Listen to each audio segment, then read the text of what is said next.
दिखा दीजिए ना सर लुई सोलहवां को।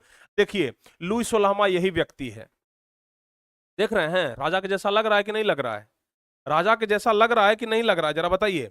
देखिए तो जरा ध्यान से, कि राजा के जैसा लग रहा है कि नहीं लग रहा है। यही है लुई सोलहवां, समझ गए ना?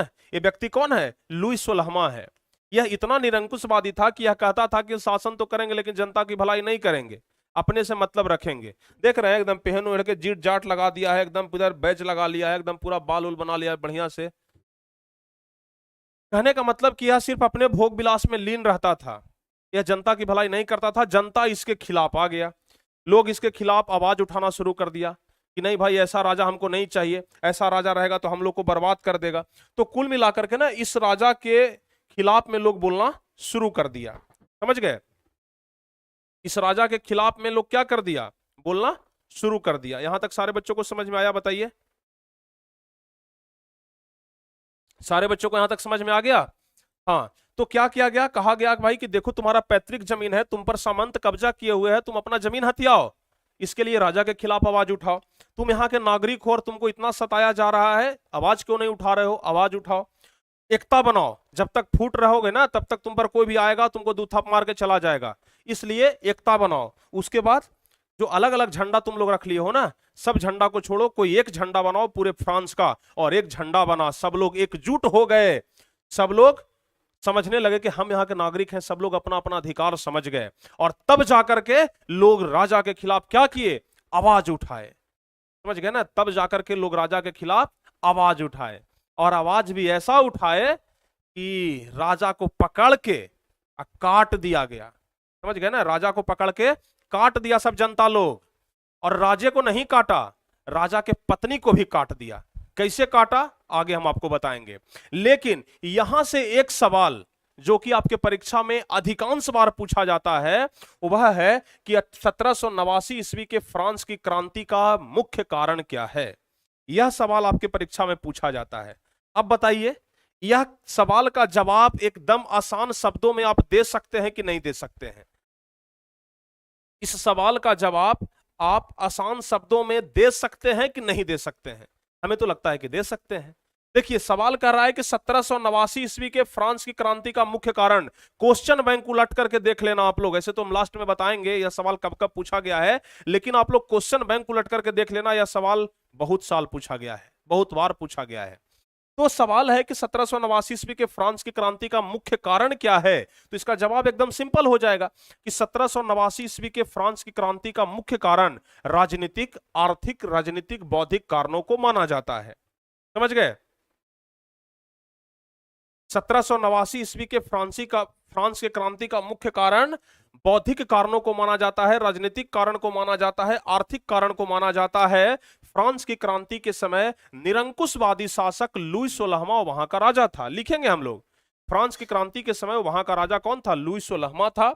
इसके काल में भ्रष्टाचार का बोलबाला था, इसके काल में भ्रष्टाचार का बोलबाला था। सभी प्रदेशों की आर्थिक स्थिति खराब थी, सभी प्रदेशों की आर्थिक स्थिति खराब थी, जबकि पादरी और कुलीन वर्ग की स्थिति अच्छी थी। अब कहिएगा कि सर ये कौन था पादरी वर्ग और ये कौन था कुलीन वर्ग जिसका स्थिति अच्छा था? जब सब वर्ग का स्थिति खराब था तो ये पादरी और कुलीन वर्ग कौन आ गया बीच में?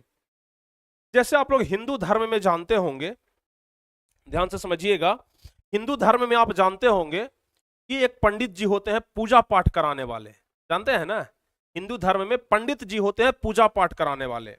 मुसलमान के धर्म में आप लोग जानते होंगे कि मौलवी साहब होते हैं, समझ गए? मौलवी साहब। और हिंदू धर्म में पंडित जी होते हैं। उसी तरीके से ईसाई धर्म में जो ईसाई धर्म को आगे बढ़ाए, पूजा पाठ का जो अनुष्ठान करते हैं ना, उनको पादरी वर्ग कहा जाता है। तो बताइए, कोई पंडित जी को मारता है, कोई पूजा पाठ करने वाले को मारता है? भगवान का अवतार उन्हें समझा जाता है। तो इसलिए पादरी वर्ग का स्थिति क्या था? अच्छा था। अब ये कौन था भाई? कुलीन वर्ग किसको कहते हैं? अब कुलीन वर्ग कितने बच्चों को पता है कुलीन वर्ग के बारे में? बताइए, कितने बच्चों को पता है कुलीन वर्ग के बारे में? आप लोग कभी कभी देखते होंगे कि समाज में कुछ वर्ग ऐसा होता है ना जिनको समाज में सबसे ज्यादा प्रतिष्ठा मिलता है, सबसे ज्यादा पूछा जाता है, सबसे ज्यादा वैल्यू होता है, पैसा वाला आदमी होता है। वैसे वर्गों को कहा जाता है क्या? वैसे वर्गों को पहले कुलीन वर्ग कहा जाता था। तो पादरी वर्ग जो ईसाई धर्म में पूजा पाठ करा दे, और कुलीन वर्ग जिनके पास इज्जत रहे, प्रतिष्ठा रहे, जिनके पास पैसा रहे, उनको क्या कहा जाता था? कुलीन वर्ग कहा जाता था। तो पादरी और कुलीन वर्ग की स्थिति अच्छी थी, लेकिन बाकी सभी वर्गों की स्थिति एकदम खराब थी, बद से बदतर थी। समझ गए? इस क्रांति के मार्ग को वॉल्टेयर, रूसो तथा मोनेस्क्यू ने आगे बढ़ाया था। यानी कि यह जो फ्रांस की क्रांति थी, इसे मुख्य रूप से दो व्यक्ति ने आगे बढ़ाया, वॉल्टेयर, रूसो और मोनेस्क्यू। आगे और भी किन किन लोगों ने आगे बढ़ाया हम लोग समझेंगे। तो अब बताइए, अगर यह सवाल आपसे परीक्षा में पूछा जाएगा तो बन जाएगा कि नहीं बन जाएगा? बताइए, अगर आपसे सवाल परीक्षा में पूछा जाएगा तो यह सवाल बन जाएगा कि नहीं बन जाएगा? बिल्कुल आसान है। 1789 ईस्वी के फ्रांस की क्रांति का मुख्य कारण क्या है? हम लिख देंगे 1789 ईस्वी के फ्रांस की क्रांति का मुख्य कारण आर्थिक राजनीतिक कारण को माना जाता है। क्योंकि देखिए, हम पीछे तो नहीं देख रहे हैं ना, फिर भी देखिए हम कैसे आंसर बता देते हैं।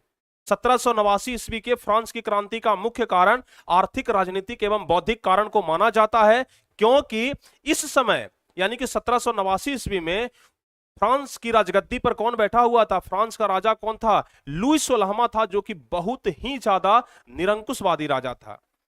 लुई 16वां के शासनकाल में जनता एकदम तबाह थी, जनता एकदम त्राहिमाम कर रही थी।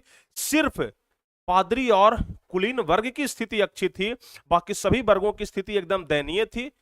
इस क्रांति के मार्ग को वॉल्टेयर, रूसो एवं मोनेस्क्यू ने आगे बढ़ाया था। अब बताइए, देखिए हमें याद है कि नहीं है? हमको कैसे याद है भाई? हम तो कैमरा में देख करके बोल रहे हैं, फिर भी हमको पूरा याद है कि नहीं है? याद है।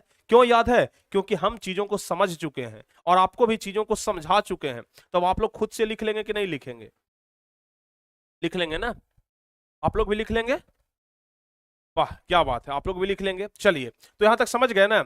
अब देखिए, अब यह जो शासक था ना लुई 16वां, इसी लोग इससे एकदम मतलब तबाह आ गया था, एकदम तबाह हो गया था, एकदम कह रहा था कि इसको जितना जल्दी हो सके मार पीट के भगाओ। अब क्या किया अंत में भाई? अंत में जब लोग इससे तबाह हो गया, जब सबके अंदर राष्ट्रवाद का भावना पनप गया कि अब नहीं राजा को बख्शेंगे, अब बहुत हो गया, बहुत ज्यादा अंत हो गया, तब जानते हैं क्या किया? कि राजा को गिलोटिन पर चढ़ा के काट दिया। गिलोटिन पता है क्या होता है? नहीं पता है तो जरा देखिए इस फोटो को ध्यान से। इस फोटोवा में आप लोग देख रहे होंगे कि एक लकड़ी का एक दरवाजे के जैसा कोई तख्ता बना हुआ है, देख रहे हैं ना? और बीच में यहां पर कोई एक छेद है, देख रहे हैं? बीच में यहां पर एक छेद है, यहां पर एकदम धारदार गणासा लगा हुआ है, एकदम धारदार गणासा लगा हुआ है। और ये गणासा में ऊपर से एक रस्सा है जो नीचे की तरफ है, देख रहे हैं ना? रस्सा है जो नीचे की तरफ है। अब जो ज्यादा घनघोर अपराध करता था ना, उसको क्या किया जाता था कि 3-4 आदमी मिल करके पकड़ लेता था, और पकड़ करके जबरदस्ती इस मुड़ी को यहां से ऊपर 6 इंच यहां से ऊपर ना इस छेद में डाल देता था। समझ गए ना? इसमें डाल देता था। देखिए 3-4 आदमी मिल करके और लुई 16वां को जबरदस्ती इसमें घुसा रहा है। समझ गए ना? यह जो छिद्र देख रहे हैं ना, इसमें जबरदस्ती क्या कर रहा है? घुसा रहा है। और इसमें जबरदस्ती मुड़ी घुसा देता था, और घुसा करके एक आदमी इधर से इस रस्सा को ऐसे पकड़े रहता था। समझ गए ना? ये वाला जो जो गड़ासा देख रहे हैं ना, बहुत भारी रहता था, बहुत भारी रहता था। ठीक है, तो रस्सा को इससे पकड़े रहता था, और जैसे ही इसमें आदमी को जबरदस्ती पकड़ के मुड़ी घुसाया और इस रस्सा को ढीला देता था, इस रस्सा को छोड़ दिया, एकदम गड़ासा ऊपर से गिरा, और गिर करके नीचे से क्या कर देता था? मुड़ी को अलग कर देता था। समझ गए ना? इतना छोटा कर देता था। और इसका नाम क्या था? इसका नाम था गिलोटिन। क्या इसको बोलते थे? गिलोटिन बोलते थे। हाँ, इसको क्या बोलते थे? गिलोटिन। समझ गए ना? तो ध्यान रखिएगा, यह जो लुई 16वां था ना, इसको लोग गिलोटिन पर चढ़ा करके काट दिया, गिलोटिन पर चढ़ा करके मार दिया। जितना ज्यादा ये तंग किया था ना जनता को, जनता भी बदला ले लिया, गिलोटिन पर चढ़ा के काट दिया। और सिर्फ राजा को ही नहीं काटा, राजा की बीबी को भी पकड़ के काट दिया। समझ गए ना? राजा की पत्नी को भी काट दिया, कहा कि हम राजा की पत्नी को भी नहीं छोड़ेंगे, उसको भी काटेंगे, उसको भी काट दिया। यानी कि राजा और राजा की पत्नी दोनों खत्म। समझ गए ना? राजा और राजा की पत्नी दोनों खत्म। कहा कि वंश से खत्म कर देंगे, तुम्हारा वंश से नहीं होने देंगे, तुमको भी मारेंगे तो पत्नी को भी जान मार देंगे। दोनों को खत्म कर दिया, राजा को भी मार दिया और राजा की पत्नी को भी मार दिया। अब तो भाई राजा से मुक्त हो गया कौन? लुई 16वां, सॉरी फ्रांस की जनता। ऐसे भ्रष्ट राजा थे तो मुक्त हो गया। अब कहा कि अब तो कोई टेंशन नहीं है, अब मुक्त हो गए। लुई 16वां बहुत तंग किया, अब चलो भाई कहानी खत्म। तब समझ में आया कि फ्रांस की क्रांति आखिर कैसे हुआ था। और यहां पर जो राजा को मारा गया ना, जो को एक आंदोलन हुआ, जो क्रांति हुआ, देख रहे हैं, मुड़ी काट करके इधर देखिए, हाथ में टांग करके जनता को दिखा दिया कि देखो रे भाई हम मुड़ी काट दिए। देख रहे हैं, मुड़ी काट के ऐसे हाथ में ऐसे बाल को पकड़ लिया, एकदम बाल को एकदम ऊपर उठा के जैसे पकड़ता है ना, पकड़ लिया और जनता के बीच में मुड़ी को फेंक दिया कि लो ले जाओ, तुम्हारा राजा आज गया। समझ गए? जनता देखिए इधर कैसे खड़ा, जनता खुश हो गया कि चलो राजा आज गया, राजा आज गया। समझ गए ना? तो कुल मिलाकर के इस भ्रष्ट आदमी को मार दिया गया और इसी को कहते हैं फ्रांस की क्रांति। इसी को कहते हैं 1789 ईस्वी के फ्रांस की क्रांति। बताइए समझ में आया कि नहीं आया? इसी को कहा जाता है 1789 ईस्वी का फ्रांस का क्रांति। एकदम ईमानदारी से बोलेंगे, 1789 ईस्वी का फ्रांस की क्रांति समझ में आया कि नहीं आया? सारे बच्चे एकदम बताइए। अब बताइए, सचमुच में आपको ऐसा नहीं लग रहा है कि सिनेमा के जैसा एकदम सर दिखा दिए? एकदम ईमानदारी से बताइएगा, लग रहा है ना? लग रहा है ना? वाह क्या बात है। तो यह हो गया प्यारे बच्चों 1789 ईस्वी का फ्रांस की क्रांति। अब बताइए यहां से कोई दिक्कत है आप लोगों को? कोई दिक्कत होने वाला अब नहीं है? अब कोई दिक्कत होने वाला नहीं है ना? वाह।